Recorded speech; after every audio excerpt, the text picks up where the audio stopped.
ditransform oleh sains zaman sekarang. Nggak make sense kan gitu. Berarti ini nggak mungkin karangan manusia gitu. Ini pasti karangan yang menciptakan manusia, langit dan bumi. Dari situ saya mulai korek-korek, Bang. Kurang lebih ada 1000 ayat yang berbicara tentang sains dalam Quran. Kurang lebih 80%-nya sudah terkonfirmasi gitu. Kebenarannya. Yang 20% belum, Bang. Belum Masih ada? Masih ada yang belum terkonfirmasi. Termasuk mengenai Isra Mi'raj. Itu belum bisa dijelaskan oleh sains secara detail gitu lah. Sekarang mungkin kita hanya mempelajari apa sih kalau sains yang baru, yang paling mutakhir apa sih, paling baru kuantum mekanik lah, ya, baru teleport mungkin lah. Ternyata di dalam Quran kok banyak. Iya, Don Dutan, terima kasih. Dan demi kebohongan-kebohongan inilah banyak sekarang ini orang Kristen mu'alaf. Lucu sekali. Mau ketawa ya nanti dikejar terus sama keamanan, polisi, MUI, pejabat Indonesia, menteri-menteri bergabung. Karena saya mau menunjukkan data, saya mau menunjukkan fakta. Saya bicara apa adanya sesuai dengan kebenaran iman dan kebenaran hati, kebenaran yang sesungguhnya benar, tapi diselewengkan oleh orang-orang yang pengecut karena takut hidup di tengah-tengah mayoritas yang bawa golok, kerusuhan, mata sipit lo. Itu nggak usah, tetap hidup dalam kebenaran walaupun Anda dibully, diejek, digeruduk. Takut digeruduk kamu?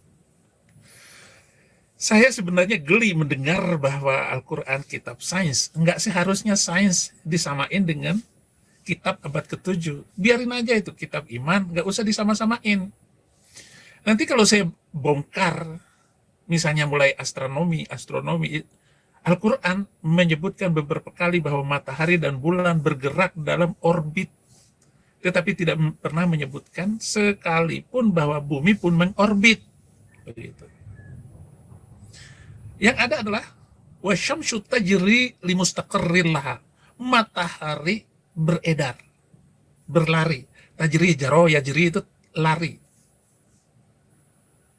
Ilmu pengetahuan teknologi sekarang ini menyatakan matahari di tempatnya. Bulan yang mengorbit, yang mutar. Itu ayat terkenal sekali. Dan mempermalukan ustadz-ustadzmu. Dan sekarang, hebat sekali. Donditan yang mu'alaf beberapa tahun ini, berani ngomong seperti itu. Bahwa Al-Quran kitab sains. Al-Quran tidak pernah menyebutkan satu kali pun bahwa bumi mengorbit. Ini sama seperti pandangan kosmos bahwa semua berpusat pada bumi, geosentris, yang menempatkan bumi tidak bergerak di pusat alam semesta. Dan semua benda langit mengelilingi bumi adalah konsep pandangan yang pada abad ke-16 waktu keributan dan banyak orang yang diputusin nyawanya ngek gara-gara berpendapat bumi beredar pada poros karena bumi pusat. Ayat yang saya sebut wasyamsu tajri limustaqarril laha dzalika taqdirul azizul alim. Matahari beredar, berjalan di tempat peredarannya. Demikianlah ketetapan Allah yang Maha Perkasa, Maha Mengetahui. Surat Yasin, ayat 38. Itu kata Allah. Jadi matahari itu mutarin bumi. Ini bumi diputarin matahari. Ini matahari diputarin begitu. Ini mu'alaf, ini penyesat. Wal qamru qaddarnahu manazilah ta'adakal urzunil qadim. Dan telah kami tetapkan tempat peredaran bagi bulan, sehingga ia sampai ke tempat peredaran yang terakhir. Kembalilah ia seperti bentuk tandan tua. Tandan yang tua itu ya, tahu tandan pisang? Kan cengkok begini nih. Maksudnya bulan kembali kepada bulan sabit maksudnya. Saya mau mengambil kata aslinya. Saya tidak terlibat dengan terjemahan Departemen Agama yang sangat bahaya itu. Perhatikan semua ayat-ayat yang berkaitan dengan Isa Al-Masih, yang berkaitan dengan Yahudi, dan yang berkaitan dengan kekristenan, itu diputar balik oleh departemen ini. Di mana departemen ini ngaco sendiri.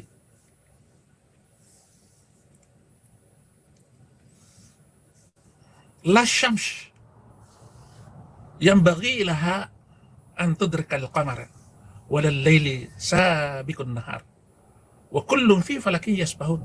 Yasin 39, kemudian Yasin 40. Tidaklah mungkin bagi matahari mengejar bulan, dan malam pun tidak dapat mendahului siang, masing beredar pada garis edarnya. Ketawa kan kalau dengar bacaan ini, kalau Anda adalah seorang fisikawan, seorang ahli astronomi, mengatakan ini ayat palsu dan bukan dari Tuhan. Apalagi dikaitkan dengan Nabi yang buta huruf, katanya kok tahu ayat-ayat ini? Kalau dia buta huruf, nggak mungkin mengerti sains. Justru ini nggak ada mengena dengan sains. Silakan Anda baca baik-baik. Garis edar bulan dan matahari disebutkan, tapi tidak pernah menyebutkan bahwa bumi pun punya garis edar. Kenapa geosentris? Bumi pusat alam semesta. Baru diketahui dan dimengerti sepenuhnya setelah 100 tahun ini. Karena ini agama bagi sains, bagi saintis. Agama, apakah geosentris atau heliosentris matahari? Al-Quran sering menggambarkan secara eksplisit penciptaan al-ard, bumi, yang dapat diterjemahkan tanah, sebagai struktur datar. Jadi bumi ini datar. Alkitab bilang bulat, bulatan bumi. Cari ayatnya sendiri. Penggunaan metafora dan kata-kata yang terkait era dengan objek datar seperti tempat tidur dan karpet sangat umum dalam kasus di mana konteks ayat-ayat Al-Quran menjelaskan bahwa al-ard digunakan untuk menggambarkan penciptaan bumi pada awal waktu bersamaan dengan penciptaan surga. Contoh salah satu ayat, wa ilal ardi kaifa sutihat, dan bagaimana bumi dihamparkan, datarkan. Al-Ghoshiyah ayat 20. Afala yanzuruna ilal ibli kaifa khuliqat wa ilas samai kaifa rufiyat wa ilal ardi kaifa sutihat. Itu ayatnya. Bagi yang hafal coba lanjutkan sendiri. Dan yang menjadikan bumi sebagai hamparan bagimu, langit sebagai atap, dialah yang menurunkan air hujan dari langit, lalu dia hasilkan dengan hujan itu buah-buahan sebagai rezeki untuk manusia, untuk kamu. Karena itu janganlah kamu mengadakan tandingan-tandingan bagi Allah padahal kamu mengetahui. Surat Sapi betina ayat 22. Firashan, kata ada sana, firashan, firash, hamparan. Yang dihamparkan itu tikar, kalau kelambu digantung. Firashan yang dihamparkan di atas tanah, sesuatu yang dibentangkan untuk diduduki dan dibaringkan. Nah, bumi itu adalah firashan. Wassama arfa'aha, dan langit ditinggikan. Di mana nilai hamparan bumi ini sebagai teknologi ataupun sains teknologi, Dondi? Mu'alaf. Setengah ilmu menyesatkan. Maka belajar yang belajar lebih dalam lagi. Kata Felix Yao, jangan samakan Al-Quran dengan sains. Sains itu berbicara apa hakikat seterusnya. Al-Quran berbicara bagaimana kebagaimanaan. Jadi jangan disamakan, kata si mu'alaf yang satunya. Tetapi Don Ditan bilang penuh dengan teknologi dan sains. Dan kami telah menghamparkan bumi dan kami panjangkan padanya gunung-gunung serta kami tumbuhkan di sana segala sesuatu yang menurut ukuran masing-masing. Al-Hijr. Jadi Al-Hijr ayat 19. Maddad, memanjangkan. Maddad, memanjangkan dengan menggambar atau menarik, merentangkan, melebarkan. Kayak orang melebarkan itu kue, dibikin jadi lebar, lalu jadikan adonan, kemudian ditaruh seperti bikin martabak. Itu namanya maddad, membentangkan, melebarkan. Dia buta huruf, tetapi dia tahu teknologi. Kalau dia buta huruf, sehingga dia tidak bisa mengoreksi ayat-ayat seluruh 6.666 ayat itu, di mana letak kontradiksinya. Saya sudah menemukan 1.000 kontradiksi Quran itu dengan yang lain. Dengan ilmu pengetahuan, dengan apa saja itu bertentangan.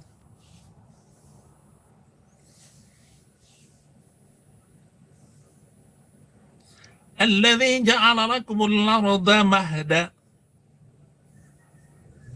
wa salalakum fiha subula wa anzala minas sama'i ma'a. Tuhan telah menjadikan bumi sebagai hamparan bagimu dan menjadikan jalan-jalan di atasnya bagimu dan yang menurunkan air dari langit. Kemudian kami tumbuhkan dengan hujan itu berjenis-jenis aneka macam tumbuhan. Bukan tumbuhan aja yang dihidupkannya. Segala macam ikan, segala macam buaya darat kayak kamu itu. Toha, surat ke Toha ayat 52. Mahdan, buayan atau tempat tidur hamparan polos, rata, halus. Itu namanya mahda.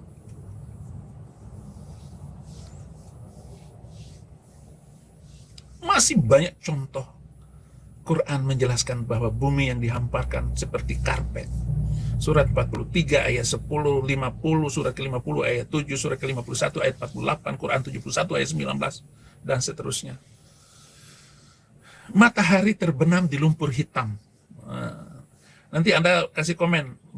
Tentu saja Anda sudah tahu semuanya, tapi kan ini kesel karena videonya si Don Ditan yang suka mengupas-ngupas Alkitab. Ini menghina Alkitab.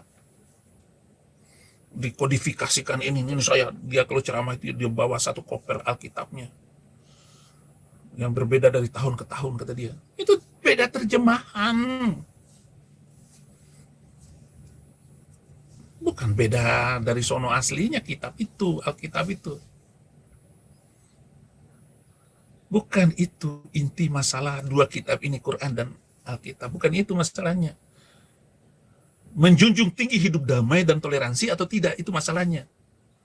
Ketika gereja kamu rusak waktu itu, apakah kamu ini? Kamu di mana waktu itu, Don? Waktu gerejamu dirusak itu, kamu di mana? Dan kamu nggak lihat sekarang ini siapa yang hidup damai dengan tidak damai itu, yang melakukan kerusuhan-kerusuhan itu. Ini penting, Don Ditan. Matahari tenggelam di lumpur hitam. Kesalahan Quran bahwa matahari terbenam di lumpur hitam. Kita tahu sendiri bahwa matahari tidak mungkin terbenam di dalam bumi. Salah lihat. Hatta idza balaga maghriba syamsa wajadaha qauma qulna ya dzal qurnain. Hingga ketika dia telah sampai di tempat matahari terbenam, melihatnya terbenam di dalam lumpur di dalam laut yang berlumpur hitam. Jadi matahari terbenam di lumpur hitam.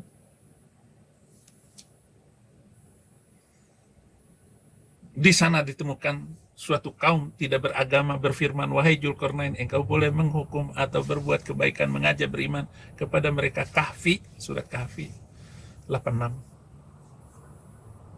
Matahari tenggelam di lumpur hitam.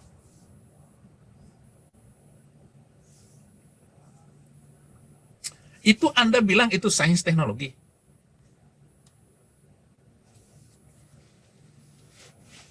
Ya minimal kalau nggak ini ya ceritanya ya cerita yang benar-benar dong. Kemudian, ini nih, zona waktu puasa. Bahwa puasa itu begini begono dari sebelum terbitnya fajar, imsak, berhenti makan. Baru fajar, kemudian sholat subuh. Wih, saya dulu mantap sekali kalau saya puasa itu. Saya atur semuanya. Keluarga saya atur untuk berpuasa. Sahur sampai maghrib, buka puasa. Iftar. Sahur, iftar. Iftar itu buka puasa. Sepertinya Al-Quran tidak tahu kalau di belahan bumi lain ada perbedaan zona waktu antara siang dan malam. Bahkan ada negara yang tidak pernah mengalami malam saat musim panas berlangsung seperti di Norwegia dan di Greenland. Itu nggak kena puasa-puasa itu. Ahallalakumul laila tusyam arrafatha ila nisaikum hunna libasul lakum wa antum libasul lahunna. Ya kalau gunakan bahasa irisan atau bahasa yang nggak jelas, ini bahasa hukum. Bahasa hukum nggak bisa dipakai perumpamaan. Apalagi diterjemahkan, diterangkan perumpamaan. Nggak boleh kata hukum. Barang siapa yang mencuri, perempuan yang mencuri, laki-laki yang mencuri, potonglah. Harus jelas apa yang dipotong.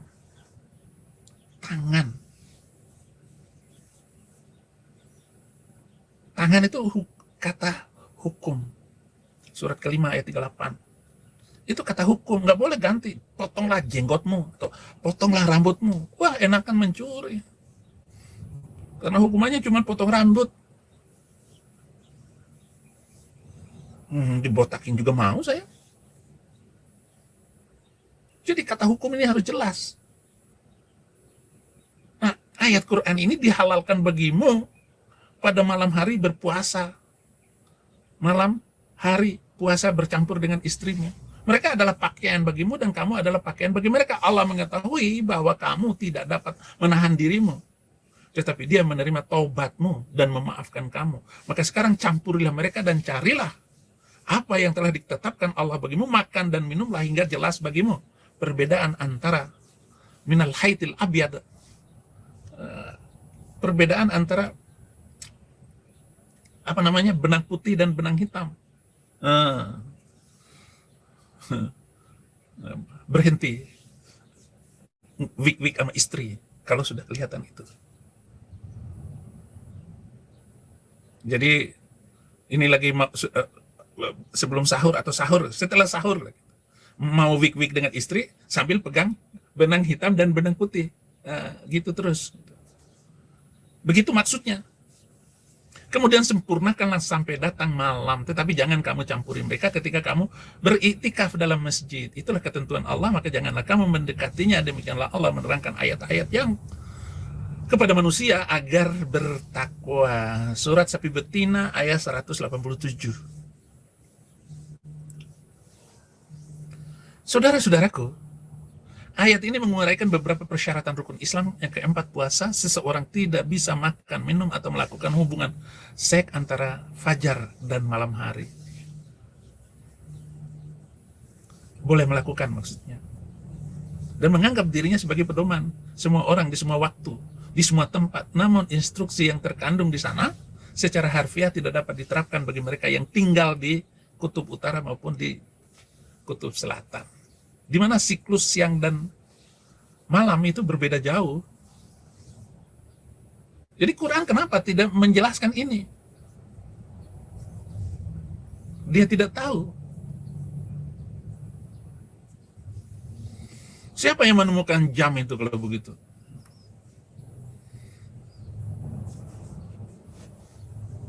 Nah, itu. Kemudian hal yang lain. Qad nara taqalluba wajhaka fis sama falanuwalliyannaka tardaha fawalli wajhaka syatral masjidil haram wa haitsuma kuntum fawallu wujuhakum syatrah. Saya ingatkan saja ayatnya karena kelamaan. Saya ngerti pun kagak. Kami melihat wajahmu Muhammad sering menengadah ke langit, maka akan kami palingkan engkau ke kiblat yang engkau senangi, maka hadapkanlah wajahmu ke arah Masjidil Haram, dan di mana saja engkau berada, hadapkanlah wajahmu ke arah itu. Dan sesungguhnya orang-orang yang diberi kitab, yaitu Yahudi dan Kristen, tahu bahwa pemindahan kiblat itu adalah kebenaran dari Tuhan mereka, dan Allah tidak lengah terhadap apa yang mereka kerjakan. Surat Sapi Betina ayat 144. Ini cerita pemindahan Ka'bah. Katanya orang Yahudi dan orang Kristen udah tahu pemindahan itu adalah benar dari Tuhan mereka. Tuhan mereka itu siapa? Yesus. Kiblat itu ada di hatimu. Kiblat itu adalah menyembah dalam roh dan kebenaran. Itu. Saudara, kita kembali ke surat Sapi Betina ayat 144 mengenai pemindahan Ka'bah. Kiblat orang Islam itu, saudara-saudara, selama 17 bulan orang Islam itu menyembah ke Yerusalem. Yaitu setelah hijrah. Jadi 17 bulan Muslim ini menyembah ke arah kiblat di Yerusalem. Tetapi dibalikin 180 derajat kembali ke Mekah, di Masjidil Haram. Sementara Masjidil Haram ini adalah berhala-berhala. Tidak kurang dari 360 berhala di sekitar Ka'bah itu. Jadi Muslim awal itu menyembah berhala. Nabi Muhammad itu menyembah berhala. Mau lawan atau tidak, ini fakta sejarah. Mau mengatakan bahwa Nabi itu tidak menyembah berhala. Menyembah berhala. 7 tahun lebih. 7 tahun lebih. Dia menyembah berhala sampai dia memasuki kota Mekah itu. Tahun ke-9. Tahun ke-9 Hijrah, dia memasuki Mekah dan menghancurkan berhala-berhala itu. Tetapi dia menyembah itu berhala itu. Ya, mau apa, emang begitu sejarahnya. Saifuddin Ibrahim ini keterlaluan. Bukan menghina. Saya mau bilang itu adalah kesalahan sejarah yang dilakukan, keputusan Nabi yang keliru tentang menyembah itu. Yohanes 4 ayat 24 jelas Allah itu roh. Maka sembahlah dia dalam roh dan kebenaran.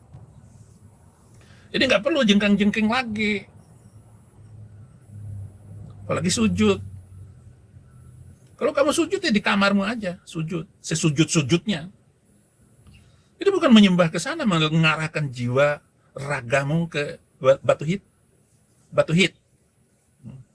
Ini saya main TikTok ini diatur untuk hati-hati berbicara. Kalau saya ngomong keras-keras itu langsung akun saya jatuh.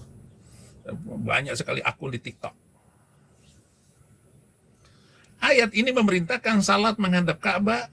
Kata kiblat mengacu pada arah yang harus dihadapi oleh seorang untuk sholat menghadap wajah. Secara harfiah memutar wajah. Memutar wajah itu kiblat. Ke arah Ka'bah hanya mungkin dilakukan di bumi yang datar. Karena di bumi yang bulat, doa yang dilakukan ke segala arah di mana saja selain dari Ka'bah akan mengarah ke langit. Dan akhirnya di luar angkasa, bukan ke Mekah. Tahu nggak maksud saya? Mana ini alat bumi? Bumi itu kan bulat, bukan hamparan.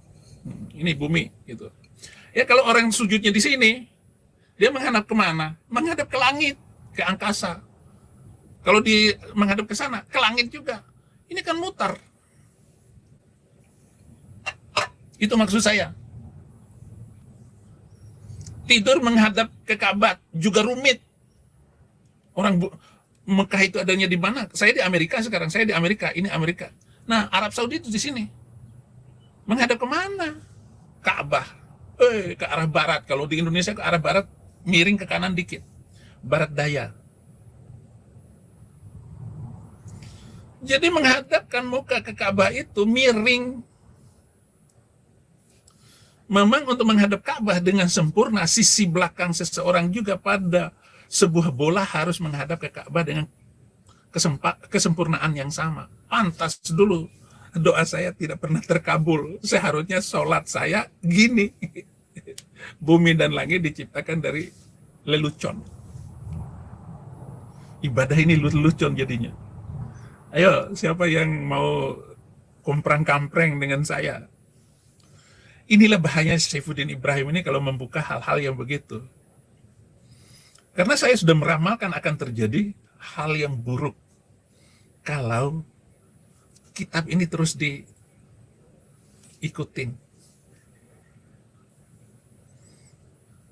Ini serius. Belum lagi permintaan saya yang maha kacau itu. Hapus 300 malapetaka. Konsep malapetaka bangsa. Marahlah itu menteri-menteri. Tetapi untuk menjelaskan apa, mereka nggak berani. Saya sudah mengirim 300 ayat itu ke Departemen Agama untuk dihapus. Bisanya, oh itu sakit jiwa. Kata. Saifuddin Ibrahim sudah sakit jiwa. Dibikinlah video-video itu untuk meramaikan Saifuddin Ibrahim meninggal dunia. Meninggal apanya? Dan jenazahnya, mayatnya sudah serah terima kepada Departemen Luar Negeri. Dasar cari uang dari konten Saifuddin Ibrahim meninggal. Ini bahayanya saya ini. Karena kalau dibahas kayak begini nanti ditangkap banyak itu. Apologet Kristen ditangkap. Giliran Muslim ngomong semaunya. Enak kan jadi Muslim? Enak jadi Muslim, saudara-saudara. Mana yang enak? Jadi Kristen. Ayo. Apalagi berbicara fakta, berbicara kenyataan, bersaksi kenapa saya masuk Kristen. Ya. Bumi dan langit diciptakan dalam satu hari. Walaqad khalaqnas samawati wal ard wa ma bainahuma fi sittati ayyam. Kami telah ciptakan langit dan bumi satu hari. Cari di mana-mana surat Qaf ayat 38. Quran menyajikan mitos Timur Tengah yang berlaku bahwa bumi dan matahari terbentuk dalam satu hari. Hal ini sangat kontradiktif dengan temuan kosmologi modern yang menunjukkan bahwa bumi terbentuk sekitar 9 miliar tahun setelah awal alam semesta. 9 miliar tahun. 9 miliar tahun. Saya baru 60 tahun. Ini 9 miliar tahun. Kata ilmu pengetahuan. Jadi di mana saudara Donditan bahwa Quran itu sangat ilmiah? Donditan ini ada aja kamu ya. Bikin saya senewen.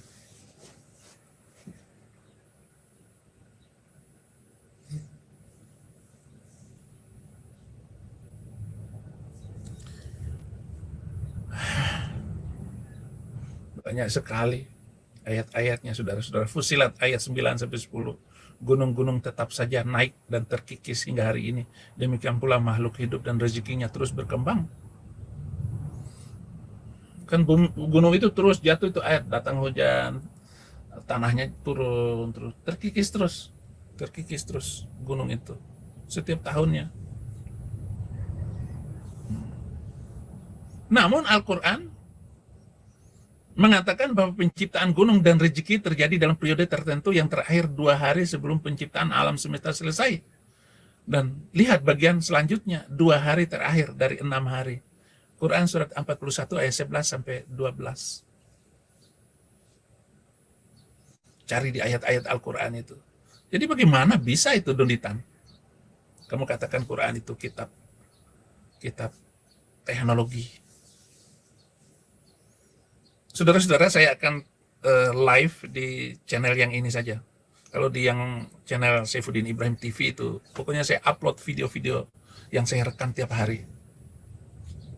Atau tetap, dan saya juga, kalau saya nggak punya waktu, saya akan upload video-video saya yang berkaitan dengan membantah kaum mu'alaf, membantah Somad, membantah Aidi Hidayat yang mengajar kacau semua itu. Habib Rizik, omongan-omongan Habib itu yang tidak toleran dan damai, akan saya upload di sini. Sedangkan khutbah-khutbah kekristenan saya akan usahakan di channel yang satunya. Bagaimana bisa Quran surat ke-50 ayat 38, surga, langit, bumi seluruhnya diciptakan dalam 6 hari, sedangkan Quran surat ke-41 ayat 9, bumi 2 hari, ayat 10, gunung 4 hari, Quran surat 41 sampai 12, surga 2 hari. Kok di Quran surat ke-50 ayat 38 dalam 6 hari? Perhitungan Allah memang beda, atau emang males matematika? Saya yang nggak tahu, atau karena saya nggak suka matematika, lalu saya membingungkan diri dengan video ini. Terlalu rendah kalau saya ungkapkan sesuatu yang tidak saya ketahui. Bumi dan langit diciptakan sebelum bintang. Berpikir bahwa bumi diciptakan sebelum bintang-bintang, sama seperti berpikir bahwa bumi ada sebelum bintang. Unsur-unsur di kerak bumi dan inti bumi pertama kali terbentuk di bintang oleh nukleosintesis. Ketika bintang-bintang itu meledak sebagai supernova, mereka mengeluarkan unsur-unsur yang digunakan di tata surya masa depan seperti yang dimiliki bumi. Cobalah Donditan, kalau ini ngomong itu yang berkelas lah. Apalagi membahas Alkitab. Aduh deh. Perhatikan isi dari Alkitab. Itu berbicara tentang toleransi dan damai. Makanya negara, terutama Amerika ini, mencari titik sumber keributan itu untuk dipadamkan dulu. Lalu dikasihlah senjata satu pihak, senjata di satu pihak, sudah habis-habisan. Amerika tidak akan menciptakan peperangan di negeri ini. Kalaupun ada yang bikin ngek orang, itu yang stres, biasalah. Ya ngek 1-2 orang nggak apa-apa. Kalau di sana kan ngek 100.000, 200.000. Kapok lah. Menghabiskan mentalitas kebencian itu. Kita harus menciptakan toleransi dan damai. Itu isi dari kitab suci ini.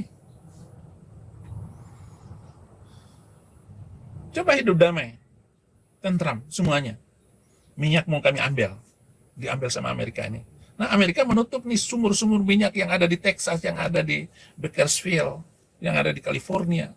Ditutup, sengaja ditutup karena mau mengambil minyak dari Arab itu. Konsepnya kan begitu. Pokoknya Amerika damai. Maka hukumnya keras, tegas terhadap segala sesuatu. Saudara, penanggalan radiometrik modern dari meteorit dan batu dari bumi dan bulan menunjukkan bahwa benda-benda ini terbentuk pada waktu yang sama dengan matahari dan planet-planet miliaran tahun yang lalu. Al-Quran menggambarkan terbentuk dahulu sebelum bintang-bintang. Dan bintang adalah hiasan langit pertama. Walaqad zayyana as-samaa ad-dunya bimasabih. Masabih itu lampu. Wa ja'alna rujuman lisyayatin. Bintang untuk melempar setan. Berarti setan itu gede apa kecil ya? Makanya ada kalau naik haji itu melempar setan pakai batu. Lah ini Allah melemparnya dengan bintang-bintang. Ngapain lempar setan pakai batu kerikil? Kan sudah dilempar oleh Allah pakai bintang-bintang itu. Kenapa? Kok ngotot sekali sih?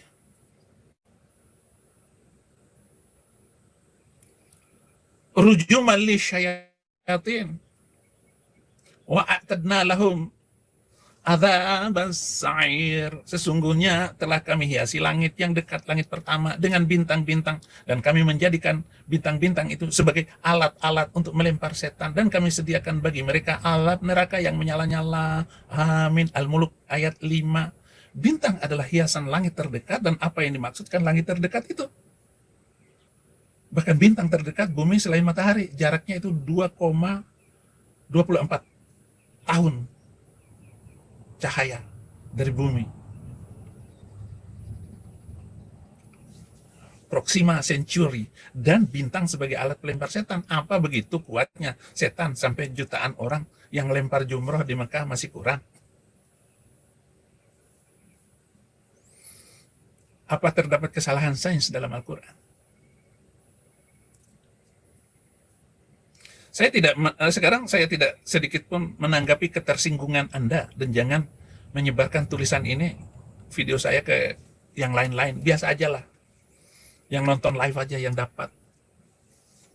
Saya bingung mau jawabnya ini atau enggak. Kalau jawab malah kelihatan saya ateis, antitesis juga. Tapi ya sudahlah. Seharusnya Al-Quran bukan kitab modern ataupun tentang sains. Sabar aja lah saudaraku. Kalau Anda dihina karena kitab sucimu, saya akan menjawabnya sekarang ini. Bahwa Quran bukan kitab sains dan teknologi. Hati-hati mempermalukan dirimu Dunditan, dan orang-orang yang Anda buat menjadi mu'alaf. Lihat, pasti akan kecewa. Kecewa dengan agamamu itu. Yang gak mungkin jengkang-jengking 5 kali sehari itu. Oh, karena saya malas sholat. Ya iya. Bukan itu saja, gak mungkin memberlakukan Islam itu dengan benar karena harus memberlakukan hukumnya. Tidak bisa dikatakan Islam tanpa memberlakukan hukum. Misalnya pencuri, yang berzina, yang korupsi. Itu harus dihukum dengan Islam. Kalau enggak, ya bukan Islam.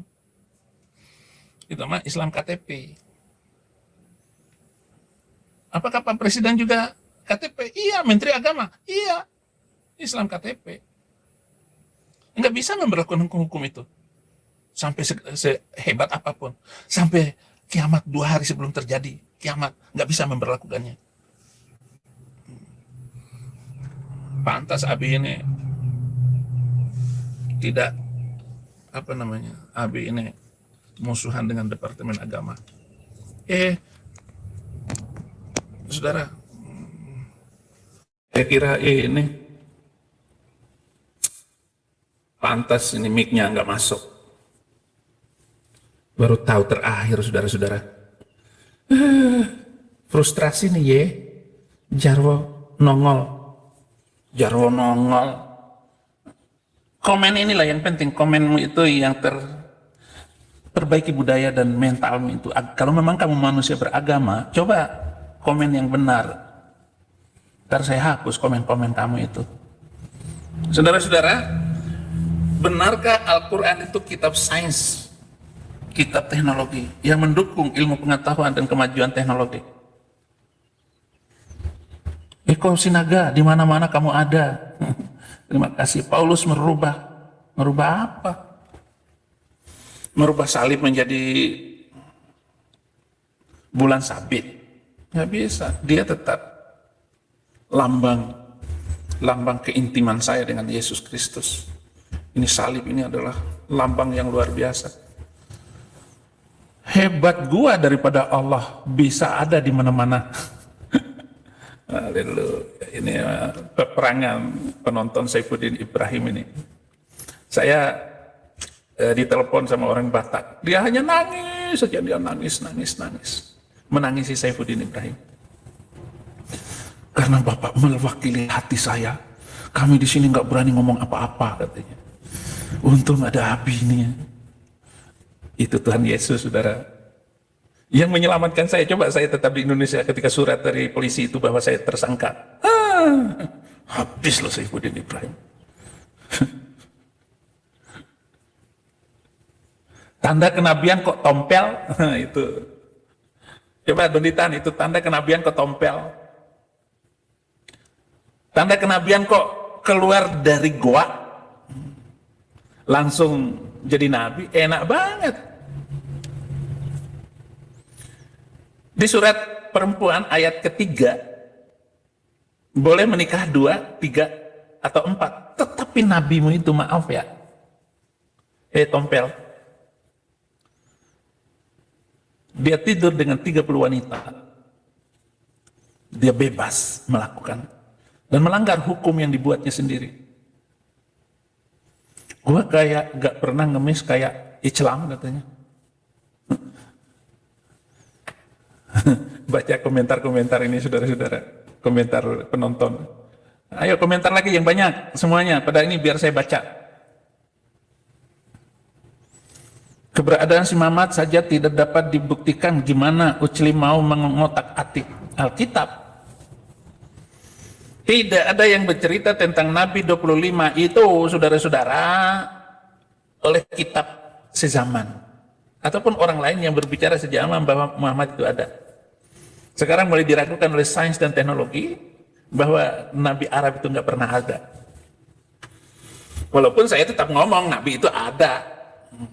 Nabi Arab itu. Kalau habis Nabi Arabnya sudah habis bebas saya. Nggak bicara siapa-siapa lagi. Aurat perempuan maksudnya kodok perempuan gitu, Abi. Kodok-kodok. Nabi yang keluar dari gua hanya untuk mengajar esek-esek. Waduh. Kalian ini. Jangan adu domba agama dengan budaya. Saya nggak pernah adu domba. Tapi bagaimana saya mengajarkan kasih Tuhan. Maka terbukti Quran itu bilang bahwa Islam jadi olok-olok sampai akhir zaman. Diolok-olok terus. Wa idza laqul ladzina amanu qalu amanna wa idza khalu ila syayatinihim qalu idna ma'akum innama nahnu mustahzi'un. Apabila mereka berjumpa dengan orang-orang yang beriman, mereka berkata, kita seiman. Siapa? Donitan. Maka dia masuk Islam supaya sama dengan Muslim. Tetapi mereka kembali kepada setan-setan mereka, pemimpin-pemimpin mereka. Mereka berkata, sesungguhnya kami bersama kamu. Kata Donitan kepada sesama mata sipit.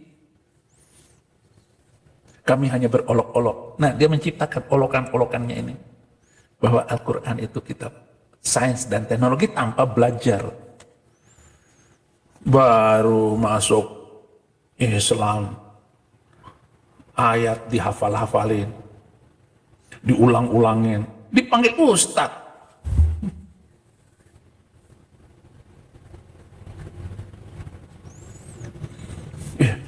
Nur Allah masa keluar dari selangkangan Aminah. Itu yang Islam. Ayo ada Islam yang lain lagi yang percaya kepada Nur Allah itu, mau nyamain Yesus Kristus, firman Allah. Lah ini Nur Allah. Allahu yastahzi'u bihim wa yamudduhum tughyanim ya'mahun. Allah akan memperolok-olok mereka dan membiarkan mereka terombang-ambing. Jadi Allah yang membuat mereka terolok-olok dan membiarkan saya terombang-ambing. Jadi kan melaksanakan perintah Allah, saya ini mengolok-olok, jadi saya dapat pahala dong. Logika baru yang saya temukan dari anak Batak. Karena Allah yang memasukkan mengolok-olok dan membiarkan saya terombang-ambing, berarti saya ini melaksanakan perintah Allah karena Allah yang membuat saya terolok-olok dan mengolok-olok. Ini ayat Quran surat sapi betina ayat 15.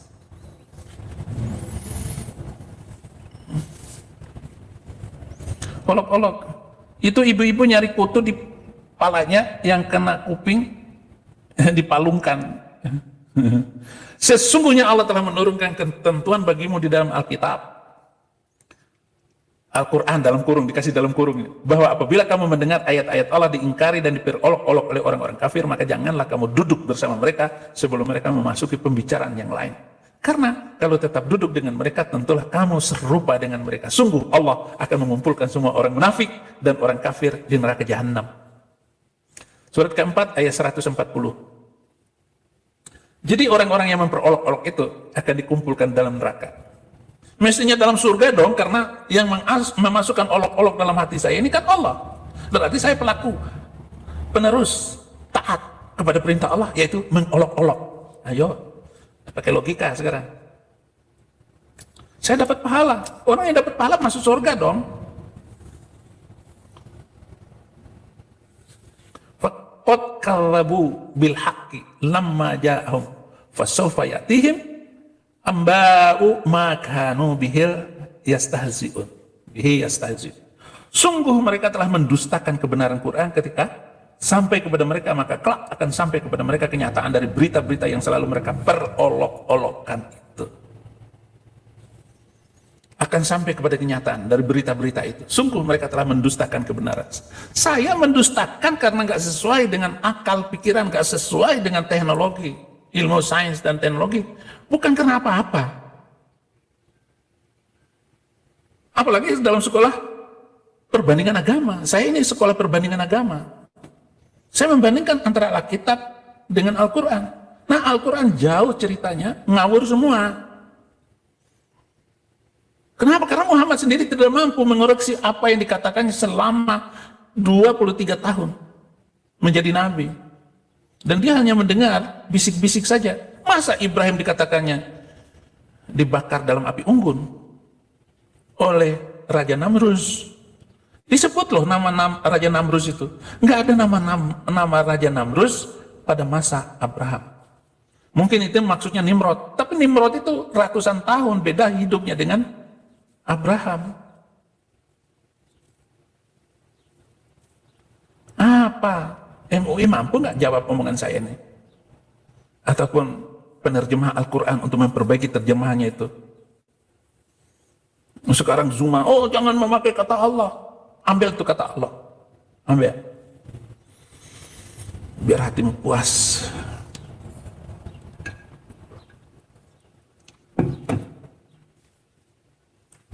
Itu surat ke-6 ayat ke-5. Surat Al-An'am ayat 5. Sudah saya berita olok-olok gitu.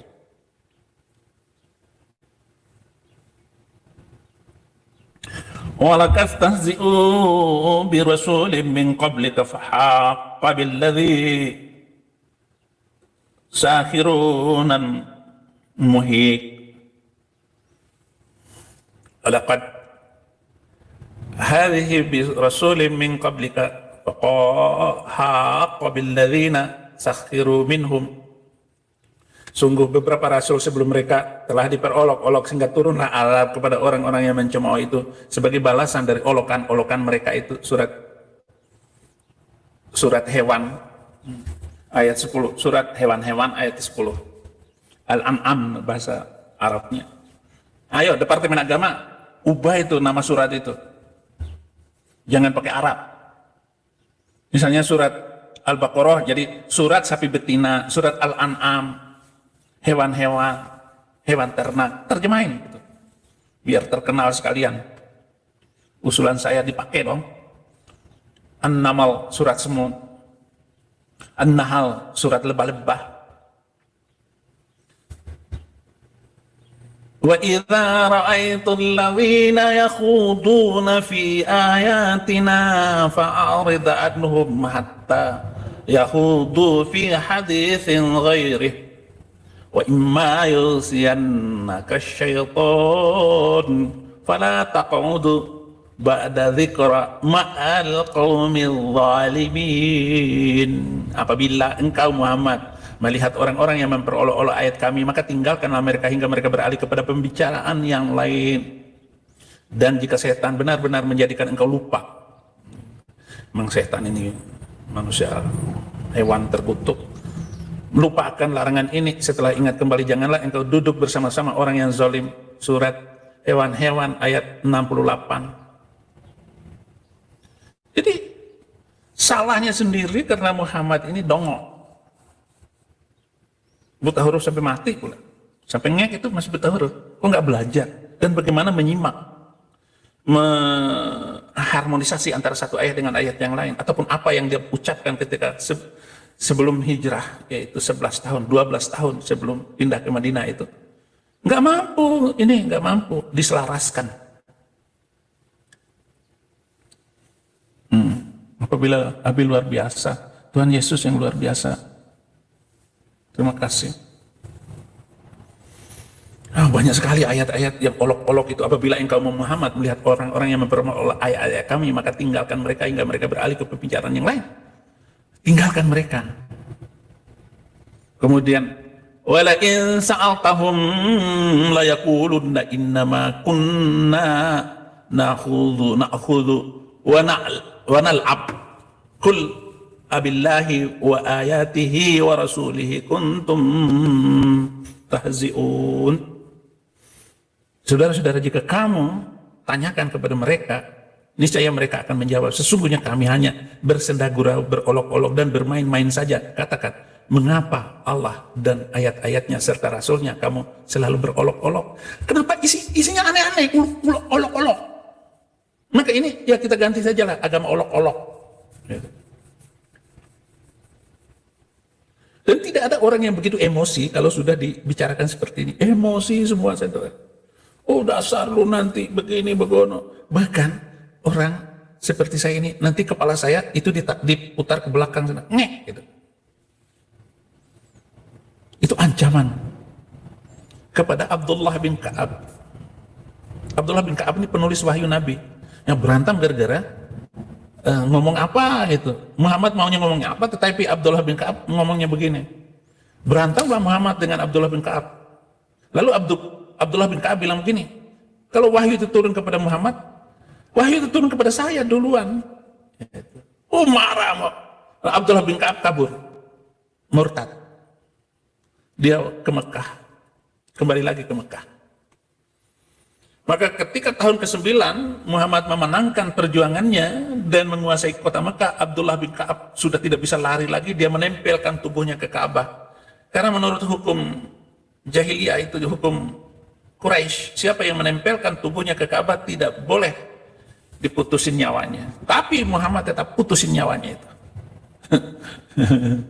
Itulah bahayanya murtad itu, saudara-saudara. Tinggalkan Islam itu ngeri. Serem, ngeri. Surat Taubah surat ke-9 ayat 65. Sesungguhnya jika kami tangguhkan azab terhadap mereka sampai waktu yang ditentukan, niscaya mereka akan berkata, apakah yang menghalanginya? Ketahuilah, ketika azab itu datang kepada mereka, tidaklah dapat dielakkan oleh mereka. Mereka dikepung oleh azab yang mereka olok-olok itu. Syukur saya sudah mengolok-olokkan sampai ke Amerika, tapi Abdullah bin Ka'ab dia tidak bisa menyelamatkan diri karena olok-oloknya tadi. Dia mengatakan kalau wahyu itu turun pada Muhammad, saya juga diturunkan wahyu. Gempar di Madinah karena dia itu juru tulis sekretaris Al-Quran, sekretaris Nabi, dan penulis semacam begitu tuh ada 40-an orang.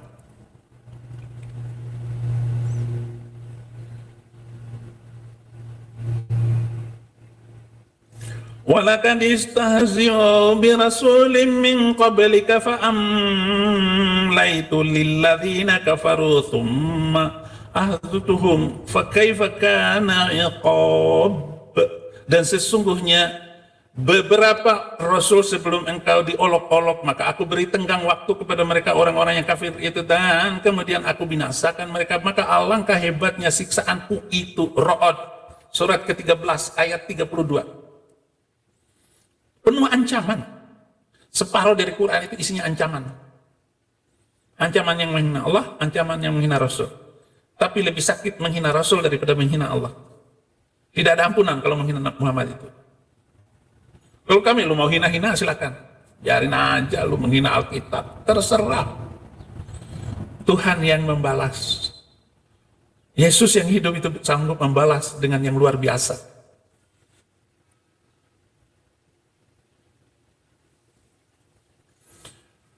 Wa ma ya'tihim min rasulin illa kanu bihi yastahzi'un. Dan setiap kali seorang rasul datang kepada mereka, mereka selalu olok-olok.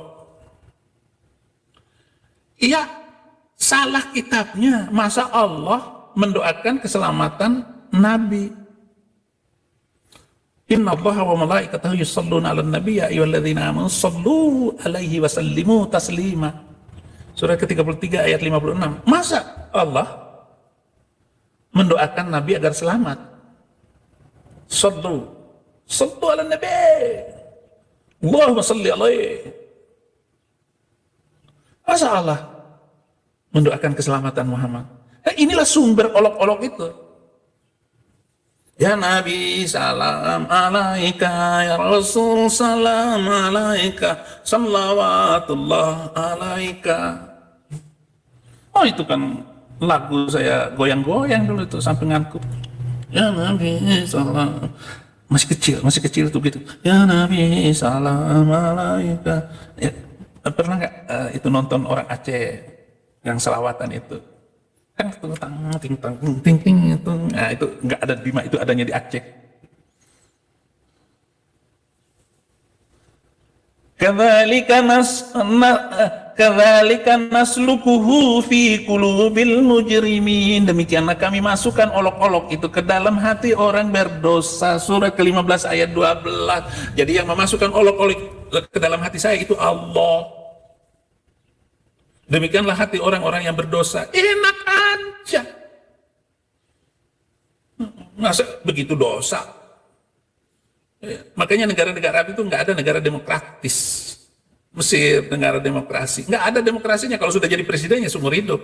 Kalau bisa. Kadzalika nasluhu fi qulubil mujrimin. Kami masukkan olok-olok itu ke dalam hati. Dan kami tidak mengutus rasul-rasul melainkan sebagai pembawa berita gembira dan pemberi peringatan, tapi orang-orang kafir membantah dengan cara yang batil agar dengan demikian mereka dapat melenyapkan hak-hak kebenaran, dan mereka menjadikan ayat-ayat kami dan apa yang diperingatkan pada mereka itu adalah olok-olok. Surat Kahfi ayat 56. Galatia 1 ayat 13-14. Sebab kamu telah mendengar tentang hidupku dahulu dalam agama Yahudi, tetapi tanpa batas aku menganiaya jemaat Allah dan berusaha membinasakannya. Dan di dalam agama Yahudi aku jauh lebih maju dari teman-teman yang sebaya dengan aku di antara bangsaku, sebagai seorang yang sangat rajin memelihara adat istiadat nenek moyangku. Ya Nabi salam alaika, ya Rasul salam alaika, salawatullah alaika. Saya itu begitu saudara-saudara dulu. Saya maju daripada teman-teman saya. Saya kalau nilai yang bagus, saya memperbaiki cara komunikasi saya dengan teman-teman saya. Teman-teman saya sudah banyak yang jadi bupati, yang banyak yang jadi bupati, buka paha tinggi-tinggi. Ada yang sudah jadi rektor, ada yang jadi dekan, ada yang sudah profesor doktor, tapi botak. Ya saya nggak mau jadi profesor doktor tapi botak, lebih baik kayak begini, tetap profesor. Diakui nggak diakui, saya profesor. Saya penemu hukum terbaik yang mengatakan saya harus menjadi profesor tanpa dikukuhkan sebagai guru besar, yaitu penemu ayat 300.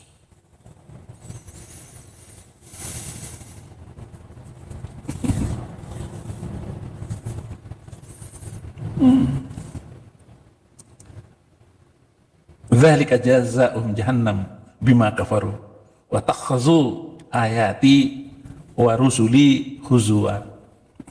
Demikianlah balasan bagi Saifuddin Ibrahim, neraka jahanam karena kekafiran Saifuddin Ibrahim dan karena mereka menjadikan ayat-ayatku dan rasulku sebagai bahan olok-olok.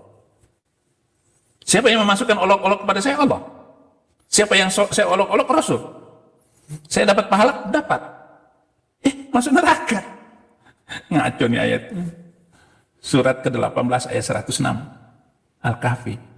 Bahkan mereka mengolok-olok minoritas. Kalian yang mengolok-olok minoritas. Matius 10 ayat 17, tetapi waspadalah terhadap semua orang, karena ada yang akan menyerahkan kamu kepada majelis agama dan mereka akan menyesah kamu di rumah ibadahnya. Ada namanya Gideon, dia menginjil ke masjid, dia mau menunjukkan ini saya anak buahnya.